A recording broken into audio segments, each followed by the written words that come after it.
All right, so in relation to when the Direct came out, I am a little bit late to the party, but I did want to talk about the Switch 2. So, the Switch 1 was a console that, when it was announced, I was pumped for it. I think I saw the video for it back in November 2016. That was like must have been their Direct then or something.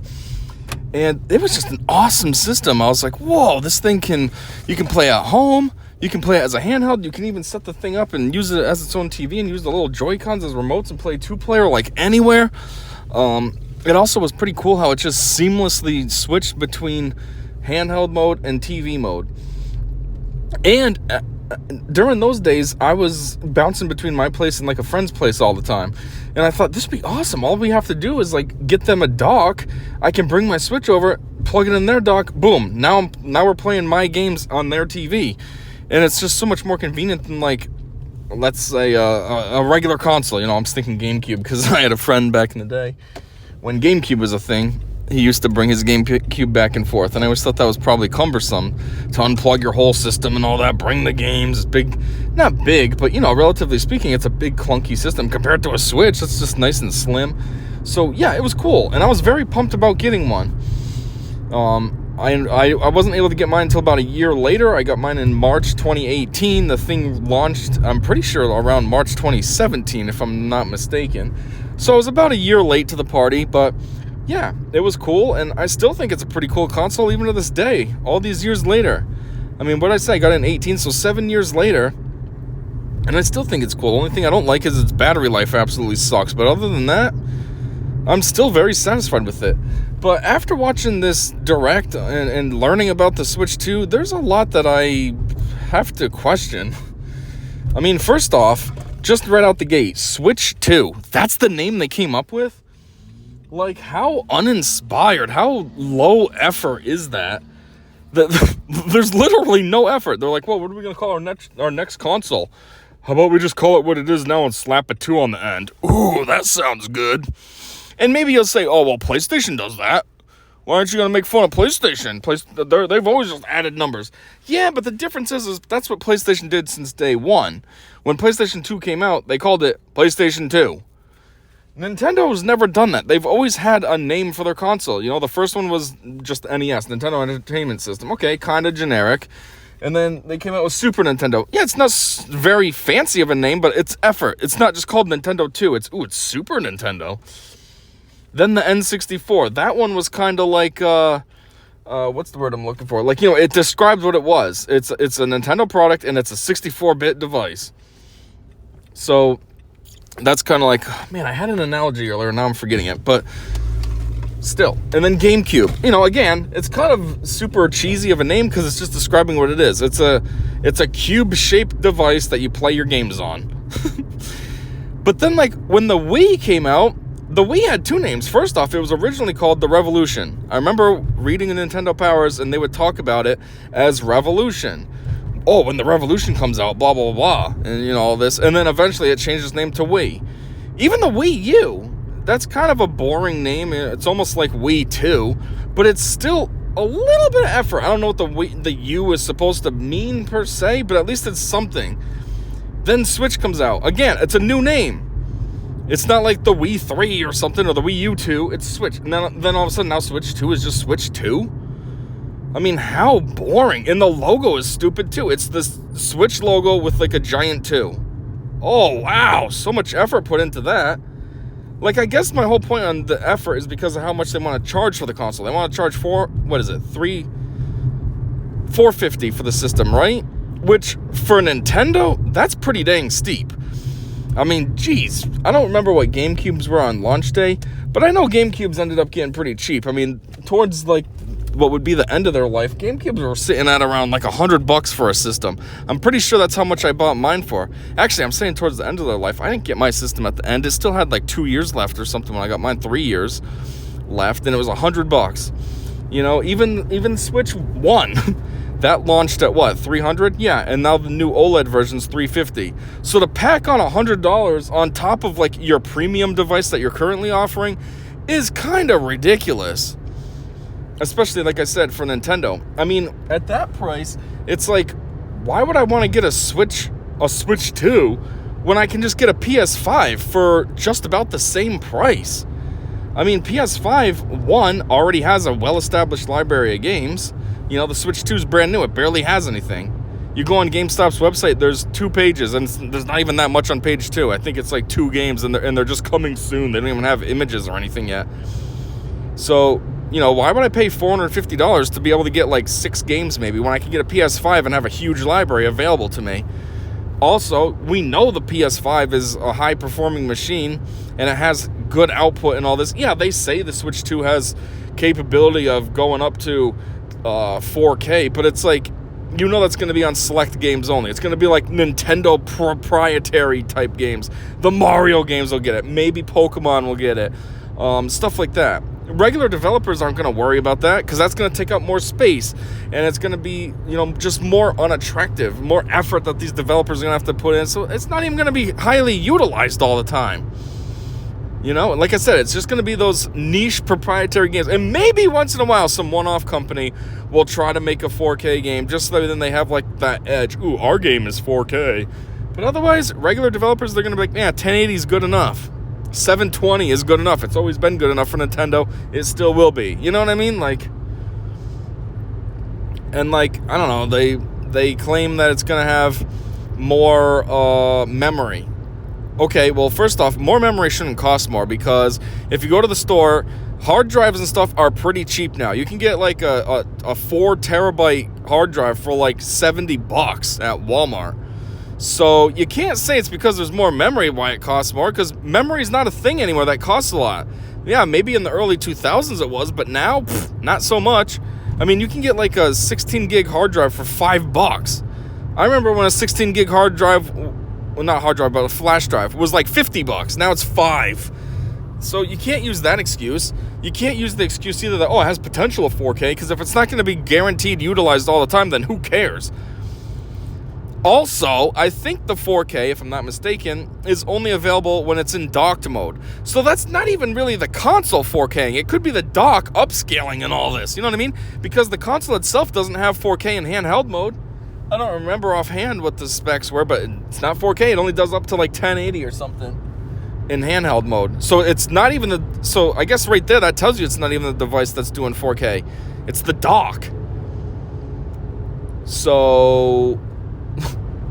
where at least the PlayStation 5, it does do 4K. It doesn't need a special device of the dock to help it. It just does do it. I don't know. Then the other thing that is kind of like I guess you could say a letdown about the Switch 2 is it's basically exactly the same thing as the Switch 1. Same design, same all that. Oh, okay, the design's slightly modified. Overall, though, it's the same thing. It's extremely derivative. Like, these designers that came up with this, they started with the Switch, tweaked it a little, and said, here we go, I got a new console. I made it slightly bigger. I slightly changed the kickstand. Oh, and I changed the Joy-Cons. So instead of them mechanically fitting like they used to do, mechanically snapping together like they used to do, now it's going to be magnets that hold them. Which, on one hand, okay, maybe that's cool. But on the other hand, I'm like, I don't know if that's actually a better design choice to have magnets. Because magnets can wear out over time. And sure, like an adult who has the console like me, we're not going to wear out our Joy-Cons. We're probably not going to unsnap them all too often in the first place. So they're just going to live conjoined to the system, whether it's in docked mode or handheld mode. Obviously handheld, but a kid, let's say you get this for a kid. That kid's going to be fooling around, taking them off, putting them on, taking them out, just having fun playing with the magnets, basically. And then they're going to get worn down and a little bit weak, and then what happens? You know, I mean, if the magnets get weak on the Joy-Con, okay, fine, just buy new Joy-Cons. But what if the magnet in the system gets a little weak? Now what? Now you got to, like, make sure you're putting pressure to hold your Joy-Cons there because the magnet's not strong enough anymore. I don't know. I could be an idiot. Maybe I'm way off on what I'm talking about there, but I'm just thinking that maybe the magnets isn't the best choice. It sounds cool, but I don't know if it really is the best choice. Also, if I'm not mistaken, I mean, obviously they must have designed this in mind and stuff, but isn't putting magnets up against electronics usually considered a bad thing? So to have magnets in your electronics seems a little bit crazy, but like I said, maybe they already designed around that so there's like barriers or whatever so that the important stuff can't get affected by the magnet. I don't know. But I think what we have now with the mechanical fit is perfectly acceptable. All the issue was the drift. They just need to fix their Joy-Cons, not fix how they attach to the system. How they attach is just fine. You just need to make your drift go away. Make sturdier thumbsticks or whatever. Not thumbsticks, but the peripheral that's under the thumbstick that's connected to the actual electronics. Tighten that up or whatever that you got to do. But anyways, then that's another thing. Speaking of kids, Nintendo is usually known as being the family-friendly console. It always has been. Nintendo's never been like PlayStation. PlayStation, I feel like, is for adults. It's mature. And then I feel like Xbox is kind of in the middle. Xbox is like, it's the console. It's like, yeah, I can be family-friendly, but at the same time, if you want to game seriously, I have that available for you as well. Where Nintendo's just like, yeah, what's up, kids? Hey, we're super family-friendly. Well, half the time, we don't even get M-rated games. I mean, Nintendo actually with the Switch has gotten a lot of M-rated games, but typically, Nintendo shies away from that. But anyways, this one being expensive seems a bit crazy. Now, granted, adults are the former kids that grew up with the video game boom, like myself. So we might still buy the console just because, we think it's cool and we're going to buy it. But what if you have a parent that doesn't care about video games? They're not going to be interested in paying $450 for a console for their kid. And if they are, it's going to be something that, they might be, but it's going to be something that's going to be something special, like birthday or Christmas, and then the kid gets like nothing else because they dropped so much money on a console. I mean, maybe that's a weak point right there. I don't know. I'm overthinking. But one thing I'm not going to overthink on is the games. The games prices are very ridiculous. I don't know what Nintendo's trying to do, jacking up all the prices like this, but like selling your games for $80, $90 is absolutely insane. I mean, back to what I said in the beginning, GameCube used to sell for $90, or $100, I mean. And so did like Game Boy Micro and all that. When that was actually, Game Boy Micro was very cheap. Towards the end of that thing's life cycle, it was $50 new at Walmart. Now, so, you're going to charge games for more than you sold an entire console for? That's ridiculous. And the problem with that also is, not only is it ridiculous on Nintendo's part, but it's going to set a terrible precedent. Now companies are going to be like, oh, hey, look, Nintendo did it. They're charging $90 and people are buying their games. I guess we'll charge $90 too. Because what the heck, people will pay it. So either what's going to happen is it's going to kill the video game industry, or people are going to be stupid and pay for it and just keep complaining, though. Oh, I can't believe games are so much, while they're standing in line with 10 games in their hand. And then it's just going to ruin the game industry in that way. So either way, the game industry is going to get ruined. But back to the kids, though. So maybe my example that I was trying to come up with was saying buying an expensive console for your kid. Maybe that was weak. I didn't really think it through. I just started talking. But this one's not weak. If a kid wants a new game and it's $90, like, the parent's really going to be like, I don't know, son. I do need to get some groceries this week. I don't think I have the money to drop $90 on a game for you. Granted, $60's a lot, too. I mean, if you're in that bad of a pickle that you were worried about if you're going to be able to afford your groceries, you wouldn't buy your kid a game at $60 either. But if you want to look at it in like a more statistical way, $90 is 50% more than the standard $60. So when you look at it that way, that's a lot. You buy 2 games at this new rate. It used to be 3 games. So you're getting essentially a lot less bang for your buck. And Nintendo tries to say, oh, well, we're charging more for games that have a lot more put into it, a lot more effort put into it, a lot more features, a lot more replayability. First off, games should always be designed to be very replayable. You shouldn't design a game and think, yeah, you're going to play this once and never want to touch it again. They should all have that in mind. It's kind of ridiculous that they're trying to use this as an excuse. But second, again, Nintendo trying to say that, oh, we're going to charge more for games that we put more effort into. It's like, okay, what is the effort? The games that I've seen in the Direct are nothing special at all. You have Mario Kart World, which looks just like any other Mario Kart. The graphics don't look any better. The sound isn't any better. The gameplay doesn't seem any better. Yeah, they're trying to brag about, oh, yeah, you can transform between sea and air, blah, blah, blah. It's like, yeah, you could do that in the last Mario Kart 2. Mario Kart 8, that's not a new feature. What are you talking about? You can also do that in Sonic transformed and stuff like that. Like, this isn't a new gimmick. What? That's your selling point? And then the other selling point is, oh, well, it's like open world now, so now you can just drive around wherever you want. The race ends and you can just drive around. And it's like, okay, in theory, that's kind of cool. But in the videos I've seen, it looks really pointless and seems like it'd be kind of boring. Like, you drive around for a little and be able to explore, like, oh, this is cool, I'm playing Mario Kart and I'm just dicking around in the overworld. But, like, after one time doing it, it's not going to be, like, something you want to do anymore. It's going to be like, okay, that was cool, but like, I don't care. Let me just do the race. And, yeah, so I don't know what they're trying to talk about. More effort. Okay, so more dumb gimmicks that nobody cares about. You add it to your game, and now you're going to charge us more for it? Like, again, what about, like, let's say PlayStation? They have Blu-ray capability. You have a dumb cartridge. And chances are you're going to have to download half the game because your stupid cartridge has limited space available on it. Where Sony has Blu-ray discs that hold a lot of storage, and you just need the one disc with no downloads to have your entire game. And it's all 4K and super good graphics and great audio and all this. They don't charge more. So what makes you so special, Nintendo? It's ridiculous. And and what about Donkey Kong as well? Donkey Kong isn't as egregious as Mario Kart is. That one is, that one's going for what, 70? Kind of like they did with the stupid Tears of the Kingdom or whatever that Legend of Zelda game is called. But it's like, that game doesn't look that special either. What is so much extra in there that you're charging everyone $10 more for? It looks pretty dang basic to me. A standard run-of-the-mill Donkey Kong game, but we gotta pay more for it. Why? Even these games that they're offering upscaling on and stuff. It's like, or is it upscaling or is it just the Switch 2 version of existing games? It's a game that already exists and they're charging $10 more. It's like, okay, cool. Like Breath of the Wild. That's $60 like any other normal new game.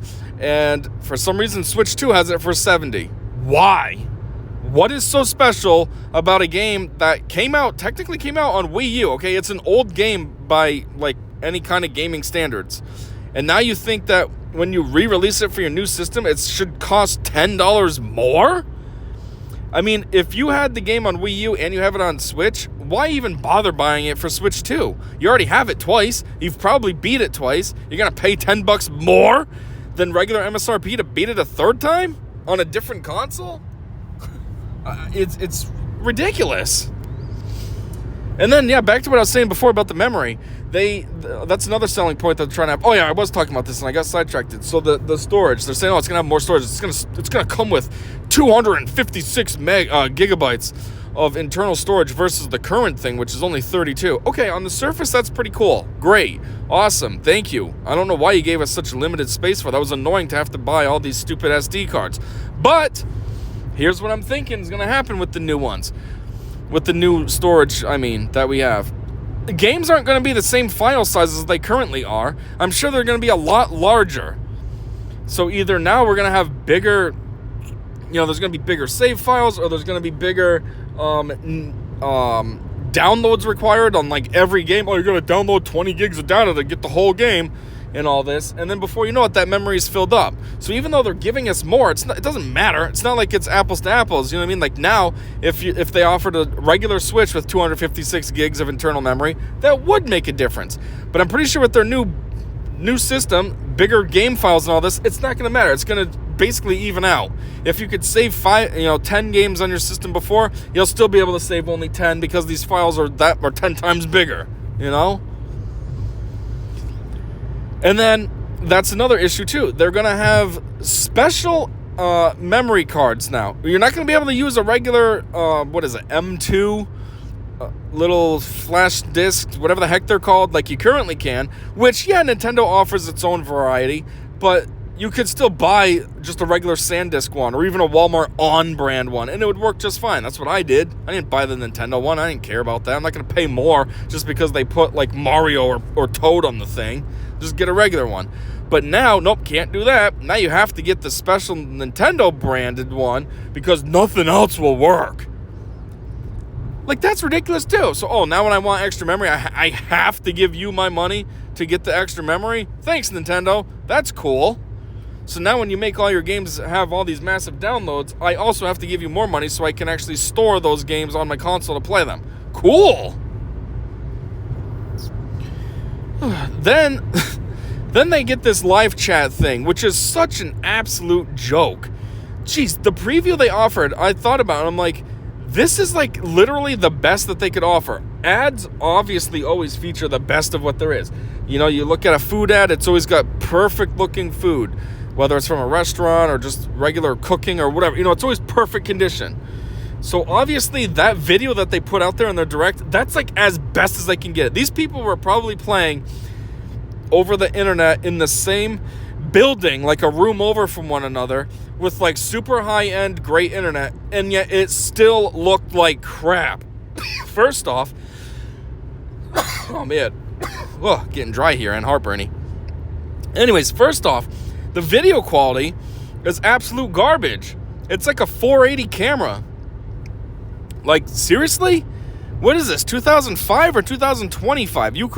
You finally introduced a camera for your console, and that's the best you can do? I'm pretty sure Kinect back on the 360 had better visuals than this thing. Like, seriously?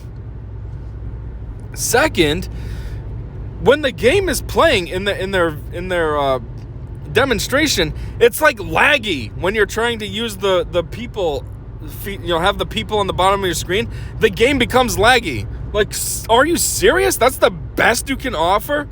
A laggy experience so you can see your friend's face on your screen? That's also ridiculous.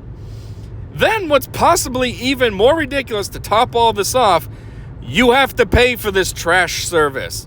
You have to pay through Nintendo, through your account, to be able to utilize your crappy camera and have your game get laggy so you can see your friends on your TV. Like, what is Nintendo thinking? Hello, have you not heard of Discord, which is free? Have you not heard of Teams meetings, which is also free and isn't laggy and all this? Like, what in the world? And what's even dumber is they added a button to their controllers, like a little C button that enables the chat that you have to pay for. So they put a stupid button on their controllers that probably a lot of people aren't going to ever use because you have to pay to use it. Like, how ridiculous. Sure, I guess if you do want to pay to use that feature regularly, then the button's convenient. But for normal players, that's so stupid. You got a dumb button on your controller that's literally going to just be a waste of space. And then you'll probably accidentally hit it. And then I'm sure some nonsense will come up like, oh, you don't pay for the service. Do you want to join up? Or some dumb nonsense. Or for me, I don't even have internet. So it'll be like, oh, you're not connected to the internet. Can't access this right now. And it's like, F you. I wasn't trying to access this, but your stupid button was in my way. Like, man, that's just very, I don't even know what the word is that I'm looking for. Like, full of themselves? Like, oh yeah, people are definitely going to want this feature. Make sure you put a button on the controller.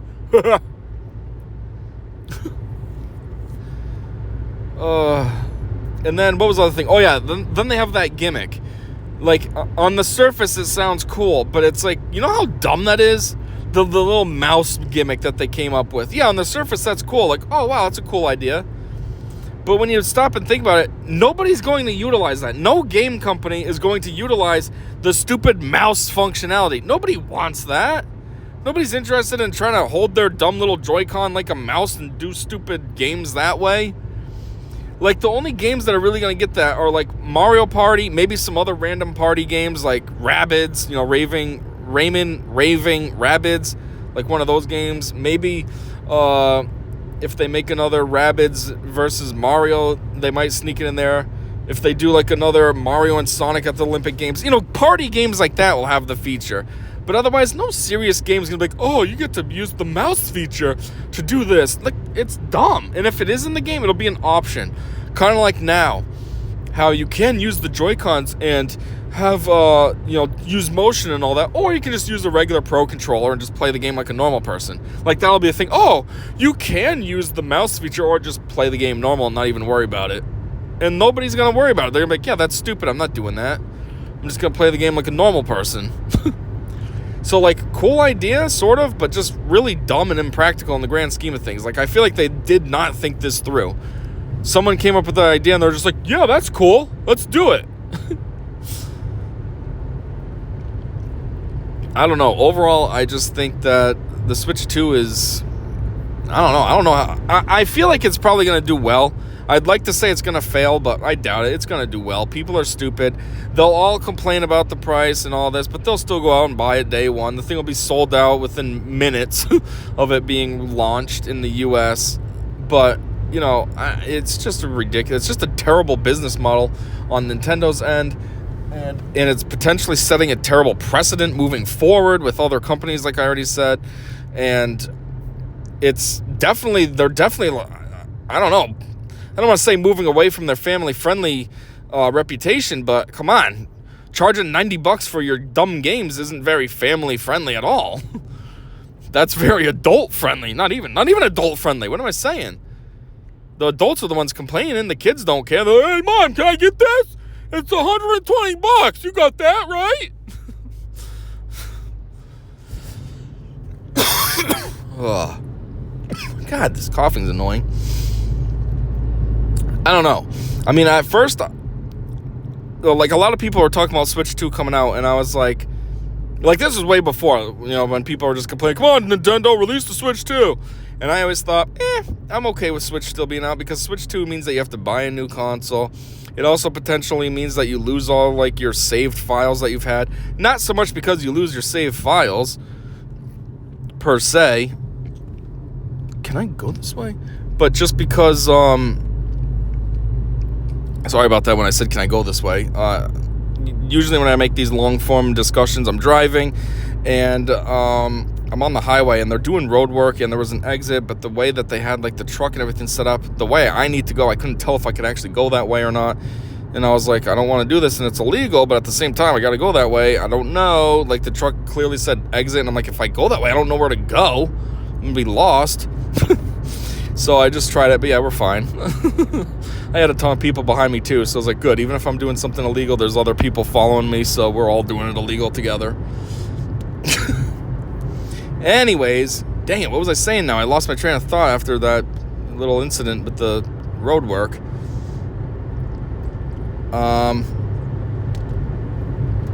Yeah, I don't know, it's what was I saying? I don't know. It's just a bad look on their part, and the prices, and they try to justify them too. They had videos come out where they're trying to justify charging $80 or whatever, $90 for Mario, and it's like their justifications suck. After you watch it, you're like, okay, and that doesn't make me feel like, oh yeah, I understand where you're coming from, Eddie. I'm still just sitting here like, okay, and cool reason, if you want to call that a reason. I don't know. Oh yeah, that's what I was saying about the Switch 2. I wasn't too excited about it because I was like, well, you know, I don't want to lose my save files and stuff. Not that you'd lose your save file, but because, you know, a new system comes out, so you're not really playing your old system anymore, which means that's where all your saves are. But then the Switch 2 was announced, and I was like, all right, that could be cool. You know, get a new system, freshen things up, get better visuals. I am working on, like, a game room anyway, so I was like, ooh, that could be cool to put it in there. You know, still keep my regular Switch in my living room, but then put this in the game room. That'd be cool. But now I'm just like, ugh, I don't know. Like, I feel I have a lot of weird mixed feelings about this. I'm like, either A, I'm just going to, like, give up on gaming. I mean, I feel like at the end of the day, not give up on gaming per se. Like, I'll still play my games all the time. I just mean give up on, like, buying new games and new consoles, and just give up in that regard. Like, don't buy it anymore. Because I think about it, and I'm like, you know, for one, it is a very expensive hobby. I waste way too much money on my game collection. And I'm like, I could use that money for so much more, like, adulty things. Maybe save money and get a sweet car, or do a lot of work to my house or something. Or not even a lot of work, just, like, some stuff that I think about that's maybe not important. But if I had the money, why not do it? You know what I mean? So, you know, put it towards that. Or just save it. Just have the money. Just have it for whatever. Instead of wasting it on games all the time. I also think it's just pointless because I'm very busy. I don't have time for games anymore. You know, when I was younger, when I was in high school and my early college days and middle school and all that, yeah, I was a kid. I had all the time in the world for games. I know it's not a lot to some people's standards, but I used to play like 2.5 hours of video games a day, every single day. Now I play, I don't know, 5 hours a month, and that's always with my daughter. I never play by myself. I play on the weekends when I have my daughter with me. And even then, it's not every weekend. It's just whenever there's actually opportunity, then we fire up the Switch and play some Minecraft typically together. So I'm like, what's even the point? I buy all these games and it's just for my collection. Yeah, my collection looks pretty cool, but it's kind of pointless at the same time. So that's option one. Maybe I just quit.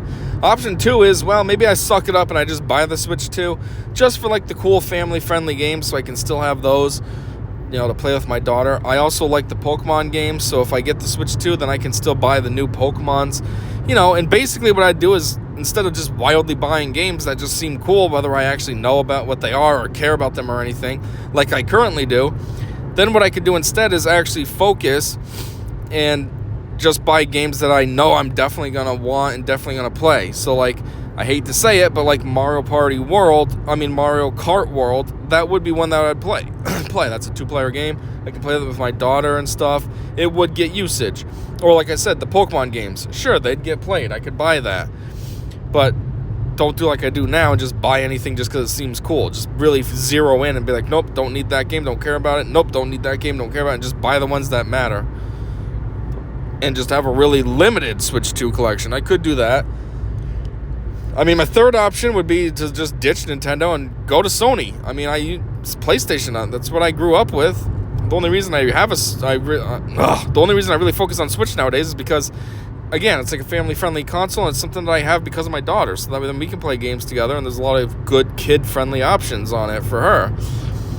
But, she's also getting older now, so it's like, well, what the heck? Maybe I could just go back to my roots, I guess, and get a PS5 and say, F you, Nintendo. I got the adult console now. I don't know. That's an option.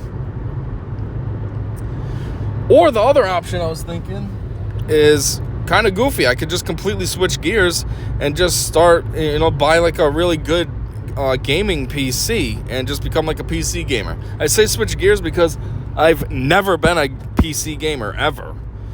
At best, I've played like, those point-and-click games on a computer. But otherwise, I've never actually seriously gamed on a computer. So it's like, well, maybe that's what I could do. I mean, PC has everything, so except for Nintendo stuff. But otherwise, it's got everything, so it's a great option. And I was looking on GameStop's website, and they have a lot of games for very cheap. So I'm like, hey, I could get a huge library. It wouldn't even cost me much. And most likely, it would be all digital, so it's on the PC. So it's taking up no space, There's no actual collection. It's all just sitting there on the hard drive. So when you look in the room, all you see is a computer, nice and neat and tidy. I don't know. But yeah, it's a weird situation to be in now, and stuff to think about with Nintendo, because this is terrible. And like any other company or politician, of course they're not really listening to the fans. It's funny, they've had live streams after they had the direct, and people are just spamming in the comments like, drop the price, drop the price, drop the price, over and over and over and over again. And Nintendo's not dropping the price. They don't care. They're just betting on everybody being stupid fanboys and still just paying it. And they will. People will. Because that's how dumb they are. They'll hate the price, but they'll still shill it out. Anyways, I think that's all I had. I wanted to cover every aspect of this dumb console that I could. I think I got it all covered. So, yeah. I guess that's it. So, thanks for listening to me. And until whatever I have next, I said see ya.